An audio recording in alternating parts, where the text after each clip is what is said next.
They are unheralded. They are underground. They move on jet-black boats under starlight, delivering America's top-tier operators into the enemy's backyard. They are Grey Squadron, the classified maritime arm of DEVGRU, the Navy's Tier 1 counterterrorism unit. To understand Grey Squadron, we first need to understand DEVGRU. In the wake of the failed Iran hostage rescue mission in 1980 Operation Eagle Claw, Navy leadership recognized a dire need: a dedicated counterterrorism unit, trained, equipped, and ready to respond. Out of SEAL Team 6 came the Naval Special Warfare Development Group DEVGRU, a force built from the nation's most elite SEALs. Their missions are highly classified: hostage rescue, counterterrorism, high-stakes reconnaissance, anything that requires precision over brute force. From the earliest days, DEVGRU recognized one thing: control of the maritime domain often determines mission success. Enter Grey Squadron, the shadow support team that would ferry DEVGRU operators onto foreign shores, coastlines, riverbanks, jungle rivers at night, undetected. Grey Squadron was built from the top-tier boat operators in SWC's Special Warfare combatant craft crewmen. Not every SWC was cut out for DEVGRU's maritime missions. Only those tested under extreme conditions, noise discipline, navigation mastery, precision marksmanship, and resilience under fire were invited. Selection for Grey Squadron remains entirely classified, but the process is known to mirror DEVGRU's selection standards: physical endurance, technical mastery, mental resilience, and tactical acumen. Candidates are expected to navigate pitch-black waterways, maintain radio silence while profiling enemy coastal defenses, communicate silently through code and gestures, drop a DEVGRU assault element precisely on target, even if that requires inch-perfect timing to avoid detection, provide immediate fire support with miniguns or grenade launchers if the insertion turns hot. The result? A single maritime insertion phase with no margin for error. Grey Squadron runs the most advanced battlefield boats in the U.S. arsenal: Special Operations Craft River, SOCR, for narrow inland waterways, Combatant Craft Medium, ARI CCM, and Combatant Craft Assault CCA, Fast and Quiet, designed for stealthy coastal insertions. Both crafts feature radar suppression, infrared masking, and electronic signature reduction. Onboard navigation suites include inertial navigation, encrypted GPS, night vision feed, and communications link-ups, capable of piloting a boat silently through snaking riverbeds or coral coasts. Gun platforms carry suppressed .50 caliber minigun and Mark 19 grenade launchers to support extraction under fire, controlled by Grey Squadron gunners in concert with ground operators. These boats aren't amphibious vehicles. They are lethal extensions of the DEVGRU force plan. Quick pause before we continue. If you're enjoying the video so far and want to support the channel, consider becoming a member. You'll get some awesome perks like exclusive content, early access to videos, and more. Just hit the join button below or check the description, and Special Ops 6 is now live. If you're into elite gear, field-ready morale patches, and real operator culture, this is for you. Tap the link in the description or head to the channel and click the store link. Join the team, grab your gear, and support the mission, and let's get back to it. Grey Squadron's operations fall into three broad categories: maritime insertion missions under cover of night, boats cross seas or rivers, and make their way to target zones. Line teams fast rope to the beach or step off into shallow waters to breach inland objectives. Their job? Get DEVGRU to the front gate without tripping an alarm. Extraction and rescue. After DEVGRU completes the objective hostage rescue, HVT takedown, intelligence exploitation. Grey Squadron boats arrive, guns blazing if needed, to pick up the operators and wounded. Timing is critical: too early and you're exposed, too late and you're targets. ISR and intelligence. Relay. On long missions, Grey Squadron operators gather coastwise intel, boat traffic, radar sweeps, coastal patrols to feed live situational awareness back to DEVGRU command. This intelligence can determine route validity or abort risky missions. These crews frequently shift posture mid-mission from silent water taxi to direct fire platform in as few as 30 seconds. Publicly acknowledged operations involving Grey Squadron are rare, but whispers exist. In the early 2000s, during the Indian Ocean piracy surge, Grey Squadron boats reportedly delivered DEVGRU teams onto pirate-controlled dhows and extracted hostages covertly. Off the coast of Yemen and Somalia, teams fast roped onto yachts at night, disabled vessel electronics, and handed over control, all without public announcement.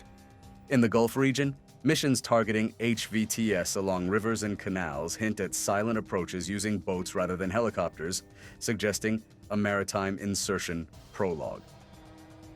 One unconfirmed but widely discussed theory, Grey Squadron was placed on standby during the 2011 Abbottabad raid.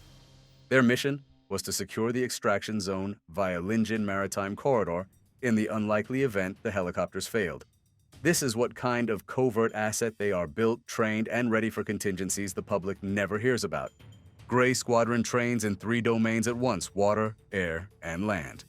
Stealth night navigation, crews plot routes with encrypted maps, radar blackout, and radio silence, even passing through commercial traffic zones undetected. Tactical insertion drills, maritime fast roping, rubber boat fill and launch on the run, seaborne stealth landings. Mounted fire support training includes covering an exfil as the water taxi becomes a gunship, controlling minigun fire in concert with laser designation from DEVGRU operators. Combat rescue simulation. Crews practice recovering wounded operators under enemy fire, maintaining extraction integrity and silent egress. Each drill builds human comfort in chaos. If a boat capsizes or goes blacked out mid-mission, Grey Squadron must be prepared to self-rescue and continue without delay. Grey Squadron's culture is austere. Public accolades don't matter. Their award citations are classified. The deeper your insertion, the more secure and the less recognized you become. Grey Squadron operators are loyal to the mission and to each other. They exist in a small elite cadre, always ready, always silent. Their success is measured in mission declassified minutes, no firefights, no evidence, everyone gets home. Secrecy is respect. Their communities don't publish memoirs. They publish mission success quietly. They don't need fame. Their squad exists to solve the hardest problems under impossible conditions, and they do it under the radar, literally and figuratively. Why Grey Squadron exists. Sea and river corridors can be more secure insertion routes than land or air, especially when enemy air defenses are active. Helicopters leave heat and radar signatures that alert defenders. Boats are quieter, slower, less detectable. In maritime risk zones, pirates, coastal radars, anti-air gun systems, boats provide a safer insertion option. Grey Squadron enables DEVGRU to operate anytime, anywhere without favoring airports or helipads. In short, if DEVGRU is America's tip of the spear, Grey Squadron is the handle, without which the blade never strikes. Iconic missions in the night. Though little is on the public record, the few confirmed and rumored missions showcase Grey Squadron at its most lethal. Horn of Africa. Anti-piracy operations. In the early 2000s, pirate attacks spiked off Somalia's coast. DEVGRU was deployed to rescue captives from pirate dhows. Grey Squadron boats delivered operators from stealth insertion points miles away. In one case, a crew fast roped via a rigid inflatable boat onto a moving dhow at night, neutralizing pirates with no civilian casualties. Guns were silenced, hostages were freed. Before morning, Grey Squadron had them aboard and gone. Riverine strikes in South America. In Central America, drug cartels used go-fast boats to transport tons of narcotics. Federal forces partnered with DEVGRU and Grey Squadron to stop these shipments. One night, Grey Squadron men chased a cartel vessel through narrow canal networks, boarding and seizing contraband. DEVGRU personnel secured the boat. Grey Squadron held the perimeter. Boats crept so close that splashback hit the hull in the darkness. By dawn, a major smuggling network had been dismantled, without warning, public statement, or media hint. Coastal HVT extractions in Yemen. Amid the conflict in Yemen, intelligence pinpointed a high-value target, a senior terror cell leader, along the shore. Heliborne extractions were too risky. Coastal radars and SAMs were active. Grey Squadron was tasked to infiltrate via CCA boats from a carrier 40 miles offshore. Teams fast roped in with DEVGRU under night vision. The target was secured. Extraction came under intense fire, with Grey Squadron returning suppressive fire from the river, holding off hostile trackers until everyone was aboard and off the water. These missions are not sensationalized in the media, but within Shadow Command, they are textbook demonstrations of joint maritime operations. Delta missions aren't solo shows. They're complex mosaics. Take Objective Gecko. G Squadron scouts the compound and secures HLZ. E Squadron pilots land A and B Squadrons under darkness. A or B Squadron executes raid with JTACs calling in AC-130 and DAP strikes. Night Stalkers extract the wounded and operators under fire. Signal and CSS ensure secure comms and emergency pathways. ISA hones in on fled target activity post-operation. That night, Delta and its support components demonstrated lethal coordination even with enemy forces in Delta Force has never sought fame. Its existence is classified. Its successes are secret, but ask any operator, military planner, or counterterrorism specialist, and the answer is clear. Delta is without equal. This part explores how Delta earned its reputation as America's most elite unit, the mindset that permeates every activity, and the enduring impact of their attitude both inside and outside the force. Grey Squadron operators are recruited from the most elite SWIC ranks. They aren't told what mission lies ahead, but they know the price of failure. Ethan McCall, name changed, joined SWIC after a background in commercial salvage diving and boat racing. He excelled until his gear malfunctioned during a high torment night insertion. The boat externally blacked out. Radar picked them up. McCall instinctively took over the helm submerged underwater until the crew regained the stealth mode. He passed selection soon after. "What they don't tell you," he said years later, "is that your job isn't over until every operator's boots are off the deployment boat." That phrase defines the culture, its total responsibility and endless vigilance. Then there's Luis Ramos, a former Grey Squadron navigator. He lived through 2 nights in Somali waters, inserting a DEVGRU strike team and returning unnoticed, only for their return to be compromised. A radar ping forced him to dive overboard and swim his wounded partner to another CCA craft under enemy fire. He later received a Bronze Star but never spoke publicly about his actions. These stories are unsung because they cannot be sung. The heroes live with grief, PTSD, permanent injury, but they also live with immense pride in missions that never appear in the news. For DEVGRU, maritime options represent strategic choice. They define when and where attacks happen. Grey Squadron builds that choice. DEVGRU units preparing for maritime insertion train with Grey Squadron pilots weeks in advance, learning ID signals, timing sequences, boarding techniques from fast-moving craft. They practice door breaches from boats, combat casualty care on board, and suppressed boat perimeter gunfire. Grey Squadron brings not just boats, but community. They become the most trusted team in DEVGRU's plan because they have done it before. The water bites back.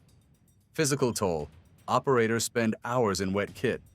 Over time, joint erosion, spinal issues, hearing loss from miniguns and engine churn, these are not hypothetical.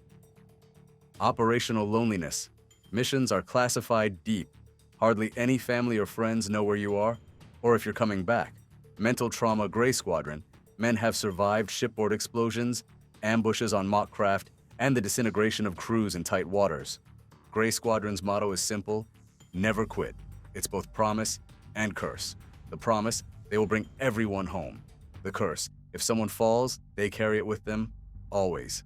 While SEALs may earn celebrity, Grey Squadron builds the path and holds the extraction zone. Their silent dominance over coastal landscapes redefine modern missions. Their doctrine is adapted across Allied Special Operations forces globally. Their success keeps classified files clean and conflicting narratives hidden. For every rapid assault that makes headlines, Grey Squadron crafted the ebbing waves the night before.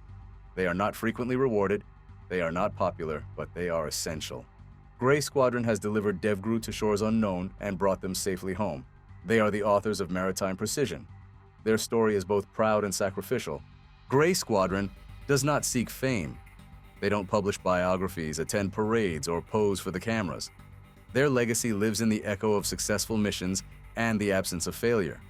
It's written in the steel of their craft, in the hushed respect of DEVGRU teammates, and in mission logs marked secret that dictate future doctrine.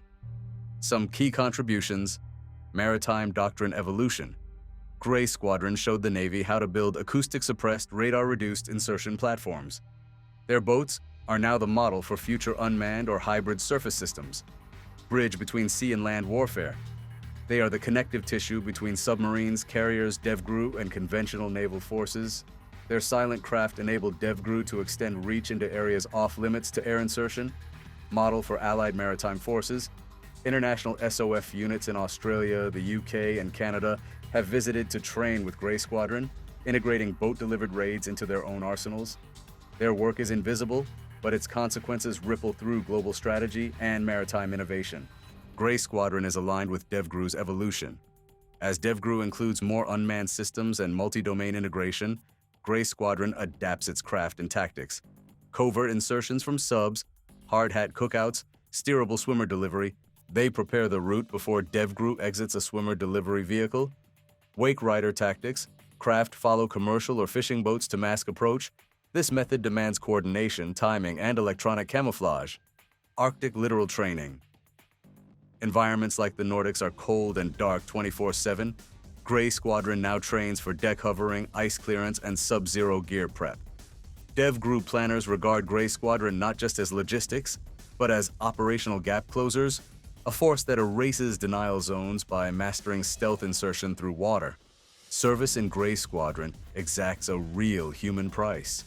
Wear and tear, long nights on water, immersion in salt spray, engine noise. Many veterans suffer tinnitus, compressed spinal discs, or chronic knee and hip ligaments wear. Mental weight, missions that carry lives through condemnation of isolation, PTSD, survivor's guilt worse when one teammate is lost to mission failure. At secrecy's toll, operators can't talk about what they do. Spouses don't know mission details, families see only absences. That emotional disconnect can feel like a silent wedge. Yet within those quiet hardships, a deeper bond is forged. Grey Squadron operators call each other sisters and brothers of the hull. They carry each other physically and mentally. Their story is not one told, but it is one lived, built on shared risk and unwavering responsibility. The global stage is changing. High-tech maritime threats, coastal drones, maritime IEDs, cyber detection networks require new thinking. Grey Squadron adapts 21st century littoral warfare, capable of infiltrating island basins, countering maritime drones, adapting to anti-access denial systems. Their routes will avoid sensors, use non-GPS navigation, and rely on onboard AI-assisted piloting. Data warfighting. Boats feed real-time sensor data to national command cells. Tracks, translations, analytics. Grey Squadron becomes a mobile sensor node as well as a platform. Cross-domain synergy. Boats, drones, air, cyber. A Grey Squadron crew may deliver DEVGRU, then launch micro-drones to survey a beach clearing and feed images even after the craft leaves. Grey Squadron is readying for tomorrow's wars. Their missions won't just be nighttime raids, but node-enabled, multispectral operations spanning domains no one else has mastered. Grey Squadron doesn't fire the shot. They don't hold court. But they are essential geometry in modern warfare. The curve that gets the dagger into the wall. They're built on a legacy of silence and discipline, forged in boat engines and salt dark nights. Their future is concealed, but their relevance is not. Their clients are America's most secretive warriors. Their enemies know they exist only as footprints vanish in coastal fog. In their story, you'll never see the glow of TV cameras. But the ripple effects, they're everywhere. Navy strategy, Allied doctrine, even civilian maritime rescue models borrow from their blueprint. They aren't a headline, they're the punctuation before the sentence. Grey Squadron doesn't seek glory or recognition. They seek success, departure without notice, and a path clear only in their absence.